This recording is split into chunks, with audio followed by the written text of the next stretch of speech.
Thank you for listening to this episode. And a massive, massive thank you to Premier Dental for sponsoring this season of a Vietnam podcast. They've been my dentist for years now, and I cannot recommend them enough. So I wanted to introduce you to Dr. Albert Viet. He is a leading expert in periodontics and implant dentistry. Not only that, he was trained at the University of Melbourne in Australia and Columbia University in New York. And Dr. Lay brings over 20 years of global experience to every patient that he treats.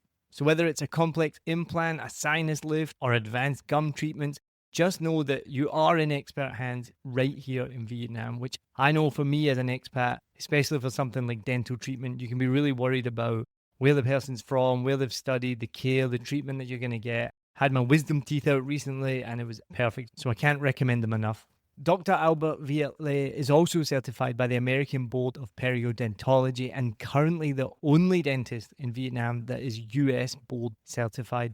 If you're listening from overseas, just remember it is way cheaper to get your dental work done here in Vietnam and you can have a holiday at the same time. And one of the coolest things is you can actually book a consultation with Premier Dental over the phone and they'll be able to advise you on your treatment. So go to the link in the show notes or just Google them and make sure to let them know that you heard this on a Vietnam podcast. Premier Dental really is international standards, but with that amazing Vietnamese local care. And just remember, your smile absolutely deserves the best. If you're like me and you take care of your teeth, you're going to want to make sure that you book the best dentist in town. So book an appointment with them today. Thanks again, Premier Dental, for sponsoring a Vietnam podcast. Let's get started with this episode. Thanks for listening. Cheers. This has been one of the most inspiring episodes of a Vietnam podcast I've done. What women can do, we do, and we have to believe ourselves. So I asked them the question, I said, why is it rice here? I said, because my wife asked me to put in the rice. If not, she kill me. So that, okay. So you made $24 in a month, working 6:30 a.m. to midnight. Yes, but I'm so happy. Every time I work, I try to learn. And now I still listen to the English book every morning because I want to improve myself.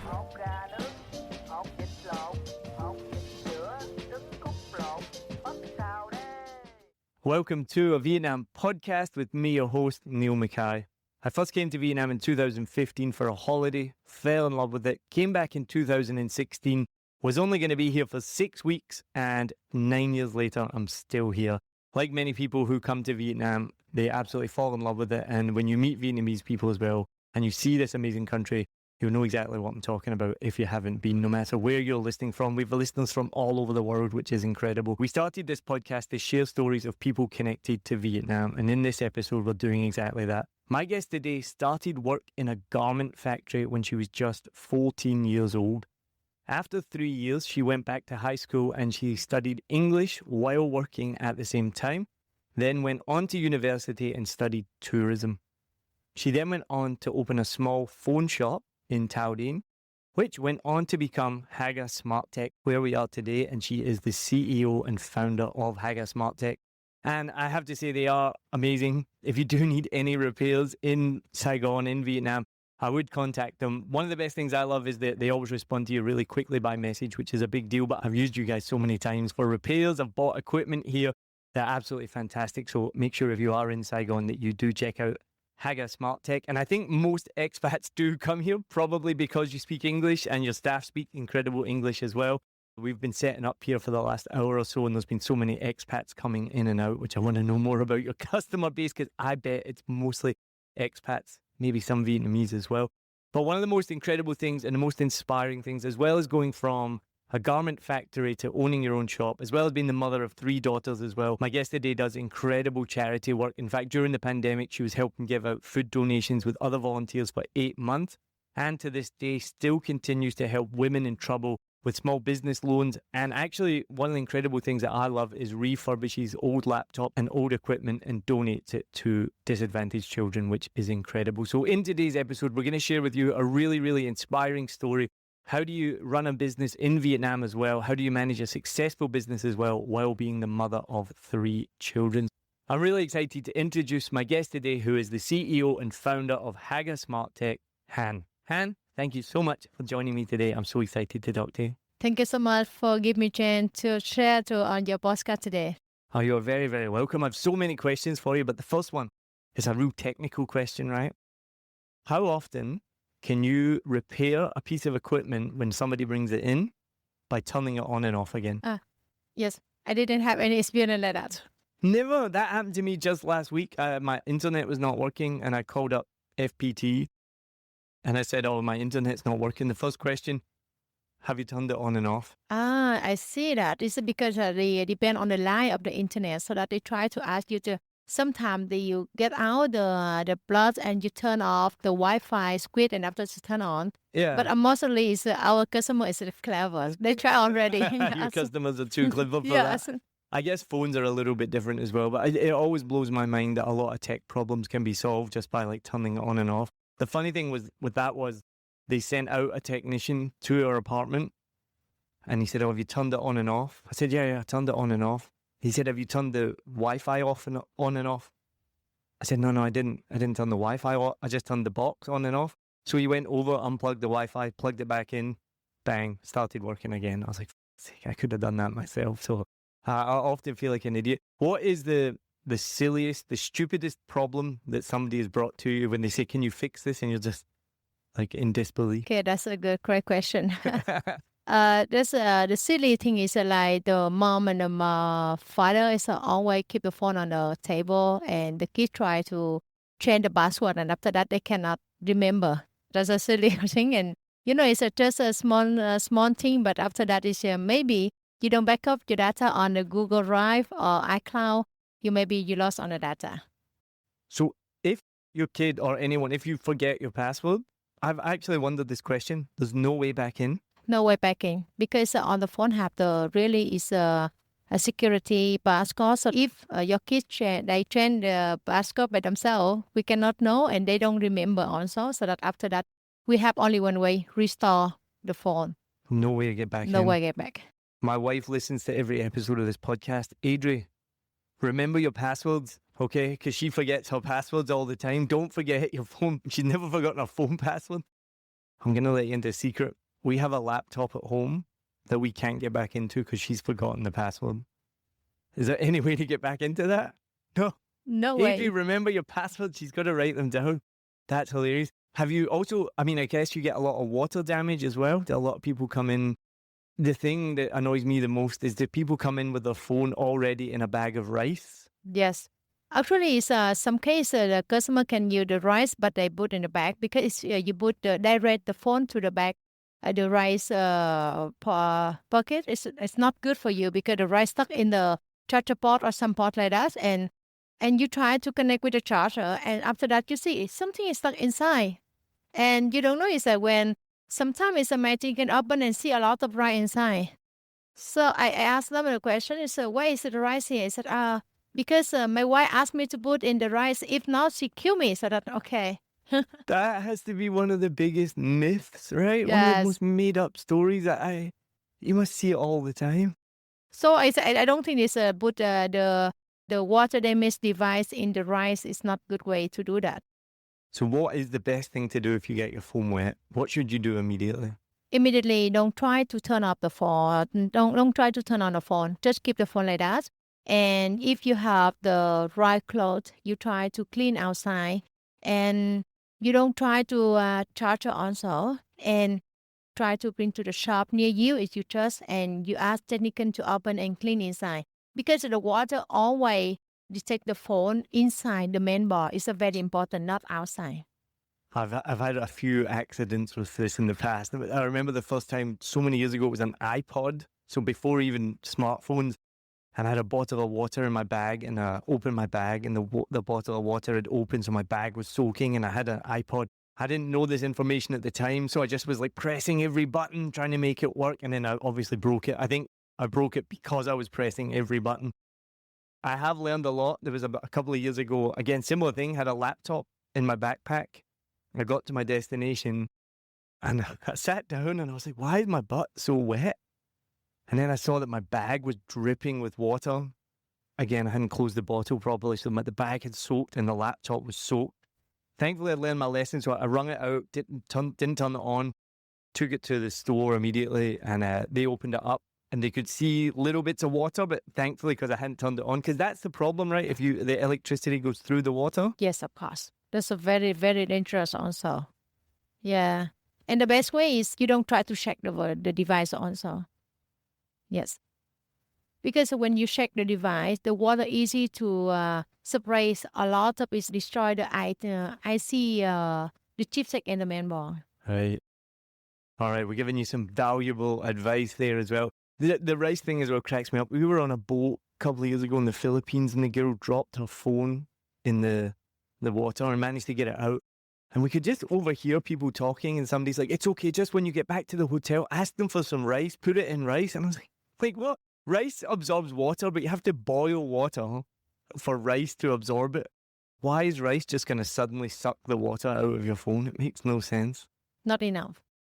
I also saw something that's quite racist, but it said that if you want to make your phone better, put it in a bag of rice, then an Asian will show up and fix your phone. It's actually that's a for instant solution for you, but I don't think it's a good way to do that. Yeah. No. So I'm really interested to hear about your story because I do think it is inspirational. It's amazing. So where are you from originally? I'm from Hoi An, Quảng Nam. Oh, wow. I can speak a little Quảng Nam for you. It's a pronunciation different. Quảng Nam. Don't joke, not Quảng Nam style. Well, you should do that. That should be a thing, Quảng Nam style. Yeah, Quảng Nam style. So give us some Quảng Nam. Yeah. Let's see. I speak English in Vietnam style.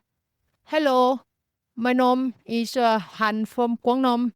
It's hello, my name is Hanh from Quảng Nam. So why is that? So the accent is like deeper and more... Yeah, it's harder. Harder. Yes.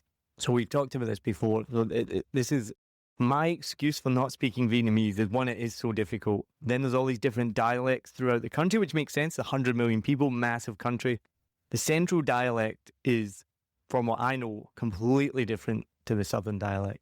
The best example of this was, and I've told this story before, so I'll just tell it quickly, but we were in Da Nang with our friend Kim, who's from Saigon.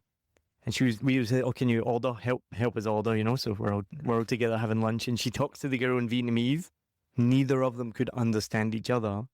So she ended up just speaking in English to her. This is crazy. You're both Vietnamese, and had to communicate in English because they could not understand each other at all. Because some pronunciation is somewhat different also. So I want to tell you, share one funny story. The first time I went to Ho Chi Minh City and I speak, my accent is from Quảng Nam. Nobody understands what I say. And after 3 years, I come back to school. And one time I have a big issue with my classmate because I tried to get the money from him for the gift for the teacher on the Teacher's Day. But he didn't want to give to me because my pronunciation. And the thing is, a big thing is in my life. I apply in the hospital for the waitress at the restaurant. The owner said, "No, your pronunciation from Quảng Nam is in Vietnamese is so hard to understand how you can speak English." So I have to deal with her. Could you give me 2 weeks to work here? If it's good, you pay me. If not good, I don't get any salary and I will quit by myself. But lucky, after 2 weeks, I do a good job. Nice. Yeah. Can you give me an example then of a word in Vietnamese, in Quảng Nam, and then in southern Saigon Vietnamese? How different is the pronunciation? Okay, that's good. You know, setup, bike. Bike. Oh, bike? Yeah, bike. Bicycle. It's a pronunciation from the south of Vietnam. Yeah. But Quảng Nam is setup. It's quite different. Quite different. Yeah. So it's from my province. The people say something funny. It's my countryside. It's a rich people because we don't use a setup here. We don't use a bike here. We use setup. What have you noticed? Right. So I think Americans are really guilty of this as well. And I think Vietnamese are quite guilty of it as well. Is they don't get meaning from context.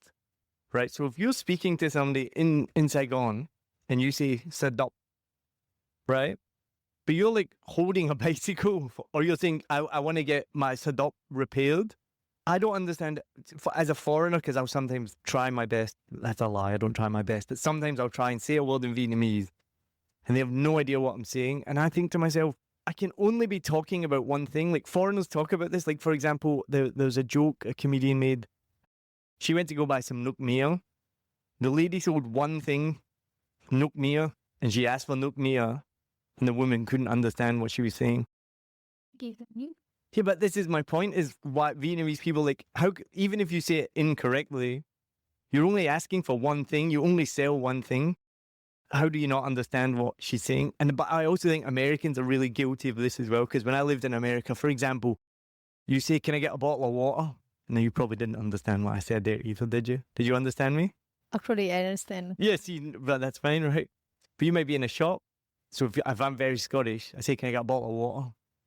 And Americans will be like, huh? I don't understand you. And I'll be like, oh, a bottle of water. Now you understand me, right?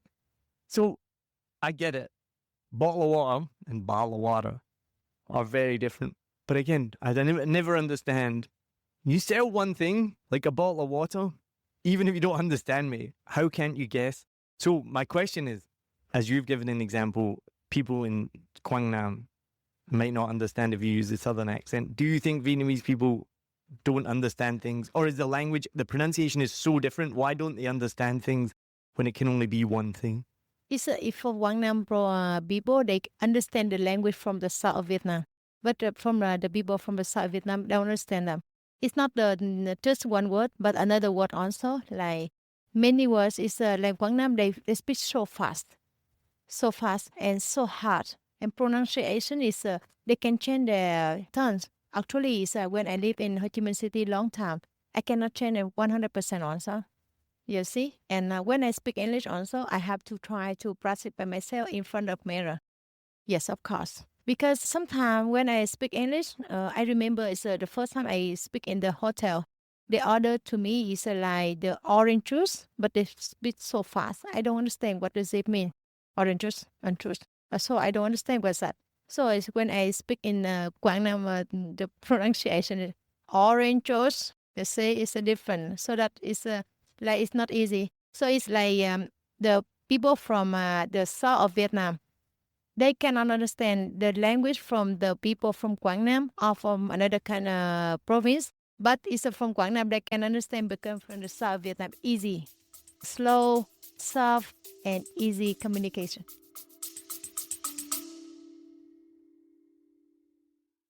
I've got an exciting update for you that our sponsor, Premier Dental, are offering you a free consultation and x-ray. Normally, consultations are 250,000 Vietnamese dong, and the x-rays could be up to 400,000 dong. But if you want to get this offer for free, book a call now with Premier Dental, go to the show notes, or just look them up on Google, get in touch with them, and make sure you mention that you heard this on a Vietnam podcast to get it for free. All right, back to the episode.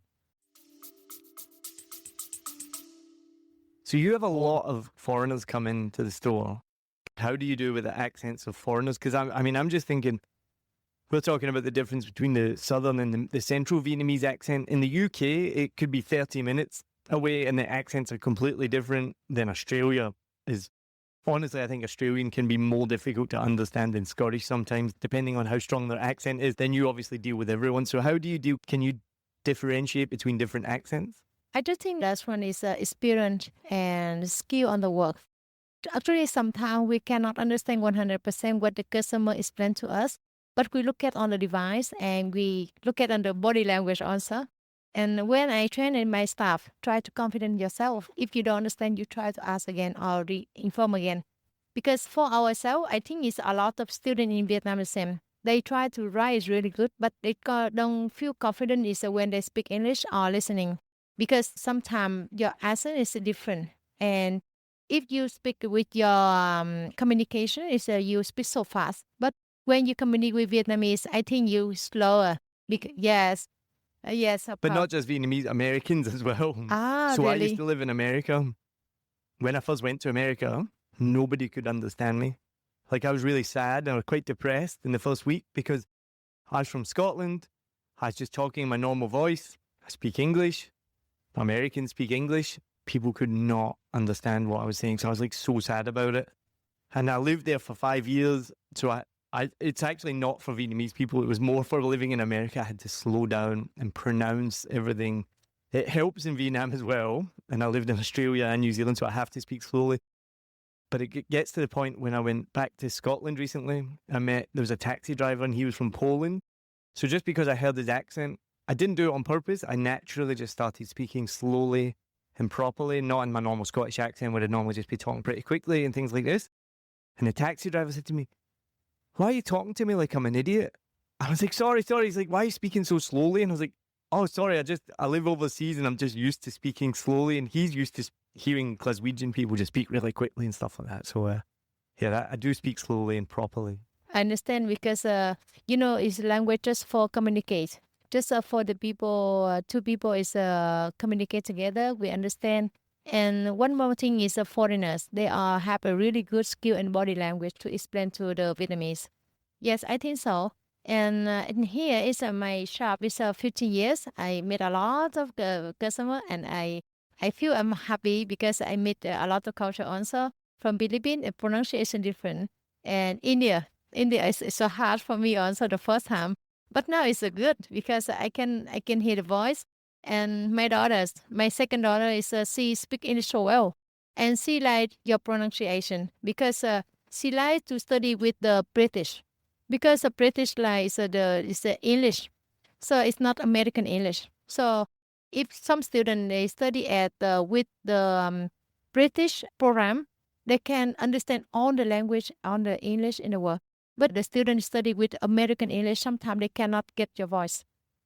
Well, from what I can tell, most Vietnamese parents want an American teacher. Is that correct? Yes, correct. Because it's easy to understand. Because it's slow and easy and something like that. Just my second daughter she said British is good pronunciation. Right. Yes, she said that. I guess the difference with America is it's obviously such a big country, 300 million people, 330 million people. And the accent is pretty similar. Like you can tell the little bit of a difference between like Boston and California. It's slightly different, but they're all pretty much the same massive country. Whereas in the UK, as I mentioned, you travel 30 minutes and the accent is completely different. So I can understand why most people want their children to learn from an American teacher because it's going to be pretty neutral. I had a class that I taught for 2 years once and I went away on holiday and I came back and the substitute teacher was like, "They sound so Scottish." And I was like, no, they don't. She's like, "Listen to them." And because I'd been away, I could hear one of the students and he was like, "What are you doing?" And I was like, oh my God, he does sound so Scottish. That's exactly like me. So I feel like a lot of students do take on, you meet students with like Australian accents, South African accents, things like this. Yes. One more time, I said I still happy because I didn't have time to travel another country in Vietnam. I just stay here. But I spent just a little money for study English because that time is so tight for me. So every time I work, I try to learn. And now I still listen to the English book every morning because I want to improve myself. Because English is not enough now, and I do the business. I want to explain more to my customer, understand more, and I want to train to my team also because next time I will have more staff, and the staff is now they confident they writing, but about speaking they don't feel confident. So that I think the first I have to improve myself first, and after that my staff will have the skill on that. And happy, that means I have customer who always try to explain to us because they know that it's sometimes we have to understand carefully and we can bring the good service. That's very important. It's quite funny sometimes when I do overhear foreigners speaking to any staff, your staff, or in a restaurant. I can hear they're speaking slowly as well. It seems to me it's quite funny. They're just being polite, same as me, speaking like slowly and properly. It does sound almost condescending, but they are just trying to be nice, I know for sure. And it's interesting what you're saying about speaking and reading and the different skills, because I never thought about that till I became an English teacher myself. To me, you just learn the language. I didn't think about the different skills of speaking, listening, reading, writing. And it is true there are many people in Vietnam who have really good English skills, but they can't speak so well. And I had somebody I worked with, I don't want to give away their name or anything like that, but someone I worked with, we were having like a perfect communication by text. And then the first time we met, I could not understand one word that they said. And I don't know how much they understood what I was saying. But our conversation was in depth about business, like completely understood what was going on. And so that was one of not the first time, but it was a real big example of a massive difference between reading and writing and speaking and listening. Yes. Truly, now is all the student in Vietnam. They have a chance to study a lot of course in the university, but they don't have the environment to practice English and the work also. And sometimes they feel not confident about that. And it's English, the same we are talking like that. We don't have the time to practice so that we can forget. And a lot of the students, they come Vietnam from overseas, they cannot speak also long time, they don't work. And they have a graduate from the university, like the bank university or training university, but they cannot do that. So I think it's the best way is you study and you have to balance your four skills. Four skills very important. And do you think, from my knowledge, a lot of Vietnamese parents put an overemphasis on the speaking part? I know in my experience, they'll be like, no, we just want speaking. And you're like, no, you need to learn all four of them. There's no point being able to speak if you can't do everything else. Actually, it's how to say that? It's like Vietnamese also is like we speak like that. But if we want to improve, we have to read the book also. So that is in Vietnam is I think it's nowadays is the technology. I do is the technology, but I know that we have to try to read the book is and the mom and father and the family also and that's a skill for the university also. We can now let students read the book so that they don't have a lot of vocabularies and they don't want to communicate and they use ChatGPT also. Yeah, that's a problem. Yeah. What's another thing as well that people don't understand why foreign teachers are in such demand, and they do get paid relatively well. That's just a fact that foreign teachers get paid better than local teachers, unfortunately. But part of the reason is, and I've been in public schools because they can sit and learn everything, and the teacher can teach the English grammar and everything well. And then similar thing happens. I've been in public schools where the English teacher can barely speak English, they can barely communicate. And so you've got a class of 50 people that can read perfectly, write perfectly, but can barely say a word. So it is why foreign teachers are quite important to be able to teach that. Yes, of course. When I was at the language school, I remember it's like I have to wait for my teacher is finish everything and just say hello, how are you, and goodbye, just like that. But I feel confident. Is like next time I will ask, is how are you today? Is did you have a good day? So what will you do? So I step by step to do that. But I pass myself because I think if I don't speak, I cannot communicate with the people. If I don't speak, I cannot share you what I'm thinking. It's not the right thing. It's not sharing something. So now it's like when I thought that I want to find a school for my children, my daughters, I always focus on for skill also. Maybe in Vietnam, we have good skill on writing, grammar and vocabulary, it's a Vietnamese always teach like that. But we have a 50% for speaking, listening. Maybe speaking is we made a mistake, but after that we know and we correct ourselves. We don't speak, we don't know we said wrong. In the time I've been here, the change has been incredible how much the improvement in speaking. I mean, when we first came, it was quite normal. For one, just not many people spoke English. Like I've noticed the difference in 10 years. It was really normal to come into a coffee shop or a mobile phone shop and you just expected them not to speak English. Now you just expect everybody to speak English. And then even back then when people could speak a little bit of English, often the pronunciation was so bad that even then you really struggled to understand what they're saying.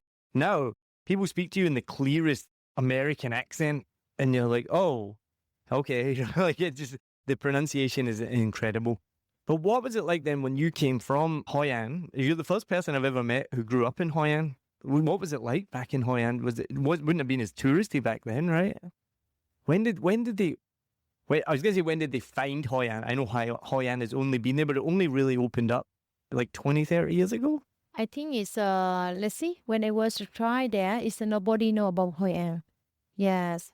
So when I was 14 years old, so that I think it's Hoi An is full by the tourists 20 years ago or 25 years ago. Because at that time is, I remember the first time I come to Hoi An, it's less tourists, just Vietnamese. And after that, my uncle said, maybe I let my house rent because a lot of foreigners want to rent my house. It's a good price. Why I don't move my house to another place? So that's my memory about that. And after 10 years, I come back there. I'm a visitor there. And I see, wow, so different. So different now with the service, on the panel with the English and Chinese and Japanese sometimes. And the people there, they know how to do support the people and the service also. It's crazy how much it must have changed in such a short space of time. Because it would have been, I think I've seen old pictures, it was quite dilapidated, like old, the buildings were old, no tourists. Now you go there, it's Yes. crazy. Yeah. It's just a few days ago, my daughter said, when we come back there, they love it. Yeah, I think I'm going next week, actually. I'm really excited. I've been to Hoi An several times. It's pretty amazing. So how did you end up coming to work in a garment factory then at only 14? I mean, you're a child still? My life is not the same another child in this village because my mom and my dad have big problem with the health. They cannot support my study. That time I just think I come to Ho Chi Minh City because I hear that here they have some factory. I can work there. I can earn the money and I can send to support my parents. I just think like that. So I came to Ho Chi Minh City with my aunt and she support me with work there. And after 3 years, I feel, no, I cannot work at the factory anymore because it's so hard for me because I'm only trying like this, not taught. And it's so hard. I work from 6 a.m. until 12 midnight. I don't have enough and sometimes I feel so tired. So what I do, I hear some on the radio. It said they have for the people want to study at night, so that I follow that again. And I try to ask the director, could I work in the day and the night I can come back to school?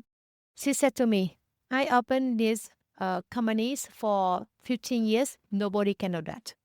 So you make sure you can do that or not, because I'm worried when you quit yourself, you feel responsible yourself and you cannot believe about something is in life. It can happen magical with you. And I said, I believe myself. It's just a small girl.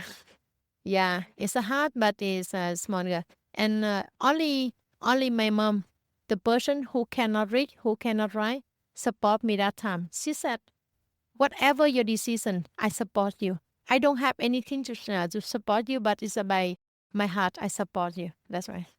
So how did you get the job in Saigon? Because to me, and for people in the West, and I'm sure you agree as well, a 14-year-old child working from 6 a.m. to midnight, do you remember how much you were getting paid per hour? Yes. How I can get a job? I come to the company and the director, she is the teacher. Early morning is we work from 6:30. The company, the factory open 6:30 a.m. But I always be there 6 a.m. And they don't want to give me the job because so small and only 14 cannot.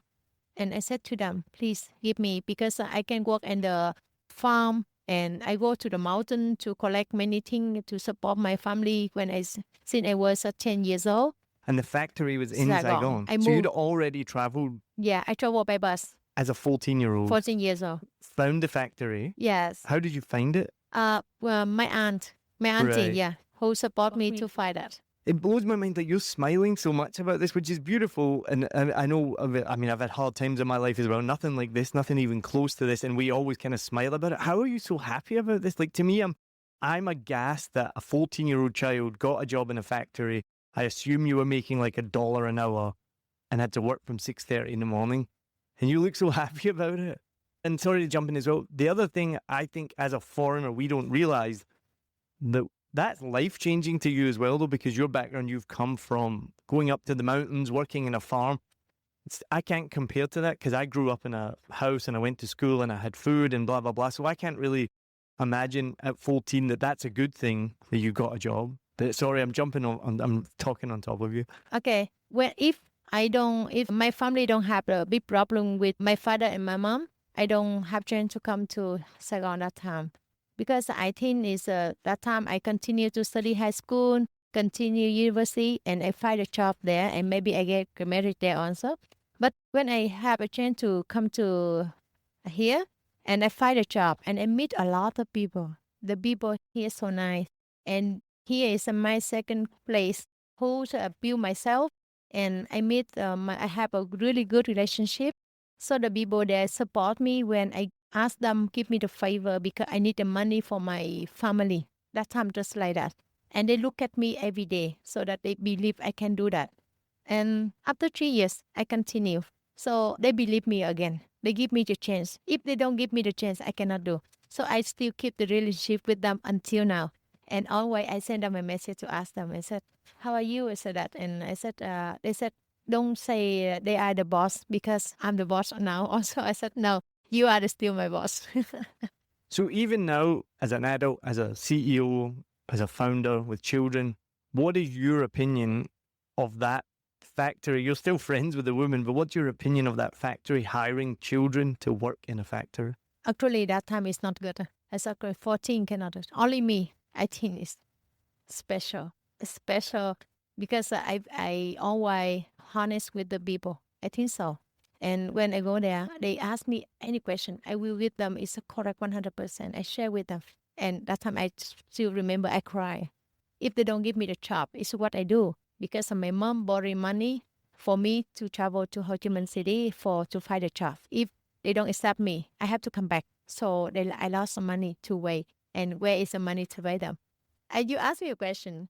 How much the first time? I always share to my daughters.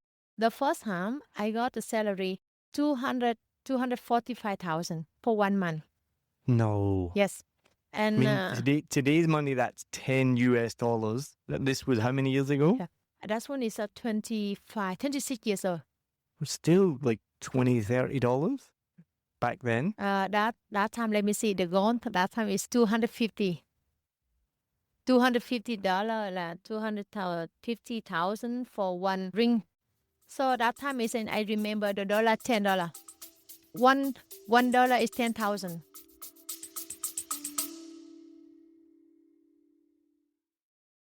I just wanted to give you a quick reminder about our sponsor of this season of a Vietnam podcast, Premier Dental. They really are experts at what they do. Their team is trained in Australia, France, and the US, and so they combine global expertise and high standards with really, truly personal care. You have to go there to see it.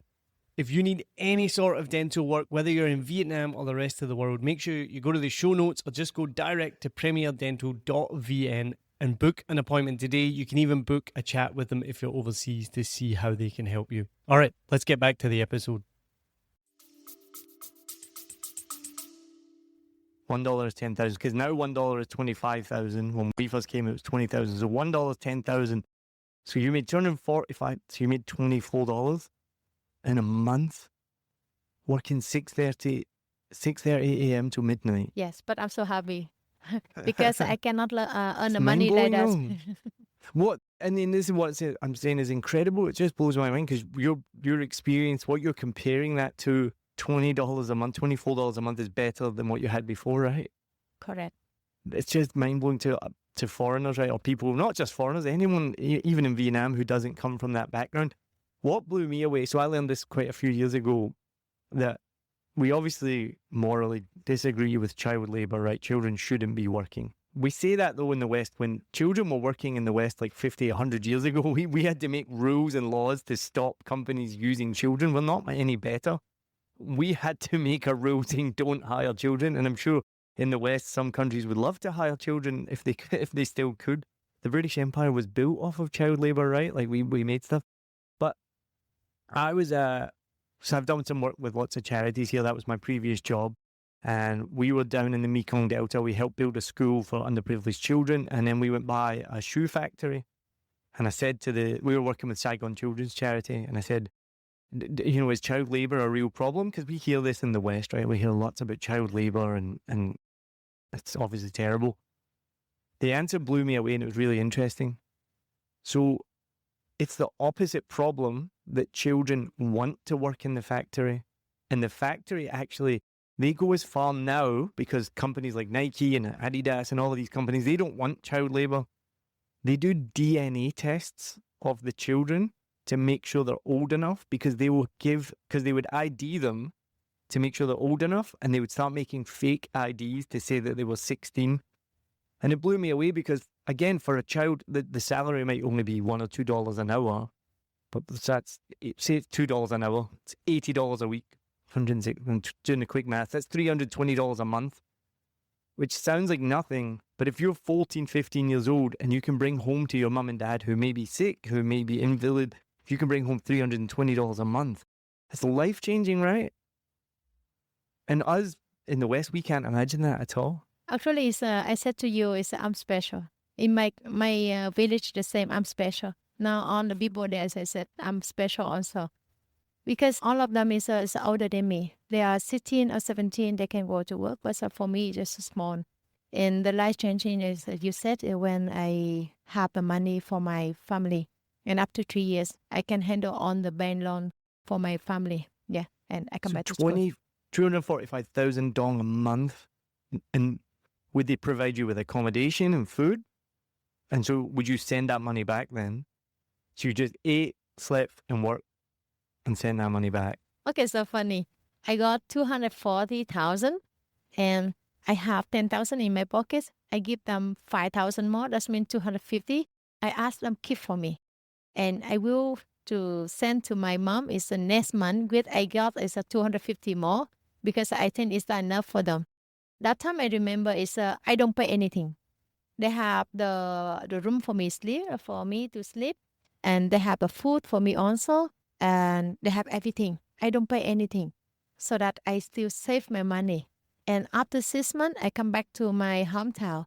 I have 1,450,000 after I buy some souvenir for some clothes, something for my family, and I have 1,450,000 for my mom to buy for the relative and the bank. I feel like I'm playing out a movie in my head, like listening to your story, and I'm sure someone listening is thinking the exact same thing as well, because this is a beautiful, inspiring story, and you've got such a beautiful smile on your face, and it's life-changing what you've done. And to go back to your family with that, how then did we end up here in this beautiful shop filled full of expensive technology, and your team do an incredible job? As I've used you guys for years, you've moved locations, and as I said, I message you, and you've helped me out with so much equipment and things like this. How did you go from working in a factory making 245,000 dong a month to being a CEO and founder of a tech company? Yes, that's a great question for me. Until now, I don't know why.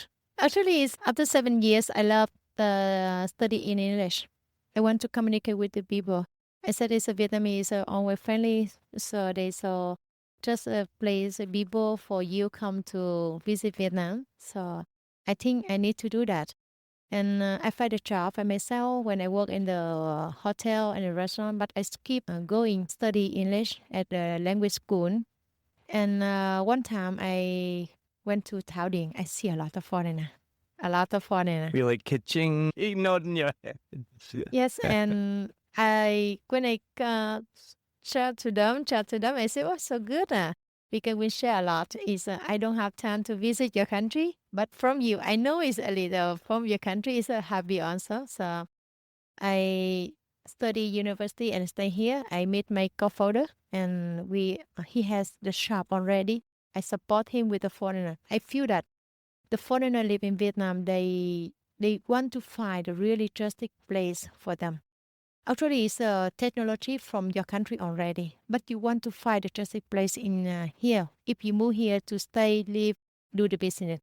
That's why it's in my mindset. I said, okay. And I study about tourism also. I think the product is different, but the service different. So that I want to do something and combine the service on my shop. Is actually some shop they don't have like that. And I build the team from myself because I always share to them. If someone here, they are small, they quit school, they want to come here to work, and I said to them, I can give you the job, but it's just the part-time job. And if you want, I can give you back to school because I still have good relationship with all my teachers. Because every time I go to everywhere, I will share with them my energy. I don't think it's the life we end up with something, is it? So that you see on my smile like that. And I follow healthy style so that I want is all the people meet me don't think it's about hard life because I spend my hard life already and I have 3 daughters. I want to, they inspire me also. I mean, incredible. I mean, I almost nearly got a tear in my eye there when you said you make sure that they go to school as well as having a job, which is incredible. I love what you said there as well about making sure that you have somewhere for foreigners to go where they trust, because that is a difficult thing. And especially with mobile phones, there's so much on there, personal information, and also for your laptops. I mean, a lot of people just live, work, everything is on the laptop. So to find somewhere that you can go and that you can trust and that are going to look after you actually makes a big difference. So it's good that you noticed that right away. That's amazing. And then tell me a little bit about your charity work, because I was amazed at that you helped for so long during COVID. I mean, I was here during COVID. It was so hard. We're not going to go into, I try my best to avoid talking about COVID, but that's incredible. And then now you still help. What I really love as well is helping women with small business loans, because I mentioned I've got a background in charity, not international work so much, but I do know that there's research that backs it up that if you can help a woman, especially with things like small business loans, it goes so much further. So how did you get into that? Yes, that's my vision. I think so. When I spend my hard time, somebody helped me already. So that now I have a good life. So that I want to help somebody also. When is the COVID coming, I still the same another business owner. Feel don't know what the way is good for us in the future, because many information and touting is the first is very, very difficult for us the first time, and after that is a big in around Vietnam and around the world. I cannot do everything only me. I have a team. A team is my staffs. A team is my friends. A team is my customer also. So they trust me and they believe on me. They send the money and I do myself connect the people need some support, need help, and when it's my friend who can charity that. So that's I always said I'm connected. Yeah, I said that. And about the woman is I just think it's actually it's the woman in Vietnam is different in your country. I think you know that. We know that. We've talked about this on this podcast. Women in Vietnam. I remember the phrase I used is women in Vietnam are badass. You do not mess with the Vietnamese women on many levels. I've not had any experience of this, but I've read about it. I've heard about it. Don't mess with the Vietnamese women at all. But also they are incredible, whether it's working on a building site, which again blows me away. Men are so fucking lazy in this country, I think, right? Every morning when I drive by a coffee shop, 99% men, 10 o'clock, sitting having a coffee, a cigarette. Then you drive by a building site, all women, lifting bricks, sand, and then every company I've worked at or I've worked with, all women at the top, amazing at what they do, incredible. So women in Vietnam are different, I think, yeah, for sure. Yes.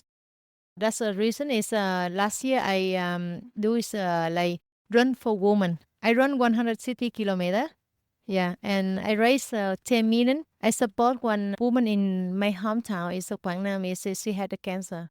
So now she opened the coffee, a small coffee, a street coffee. So it's good for her. And this year I will do the same one more.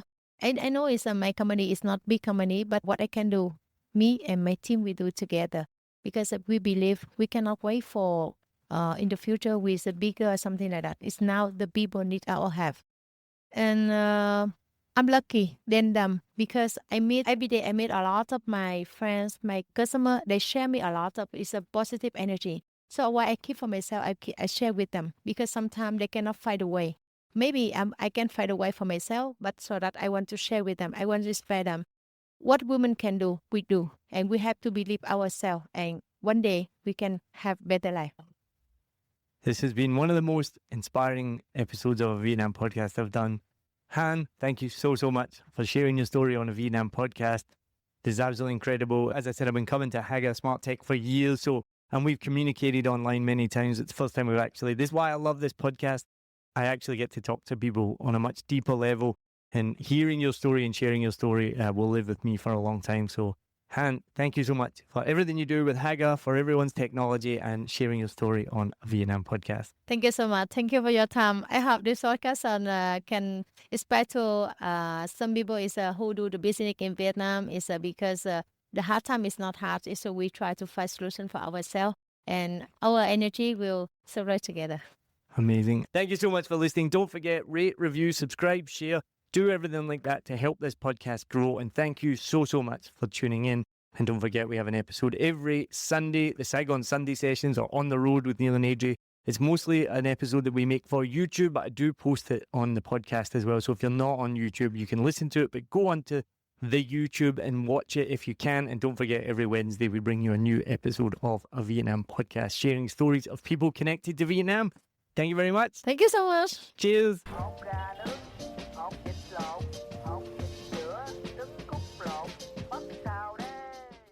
Thanks for listening to this episode of a Vietnam podcast. If today's episode made you smile, then make sure your smile is ready to shine with Premier Dental. How good a cheesy segue was that to our sponsor, Premier Dental. Thank you so much, Premier Dental, and you for listening. Check them out. They offer professional, ethical, world-class care right here in Saigon. You can find out more at premierdental.vn.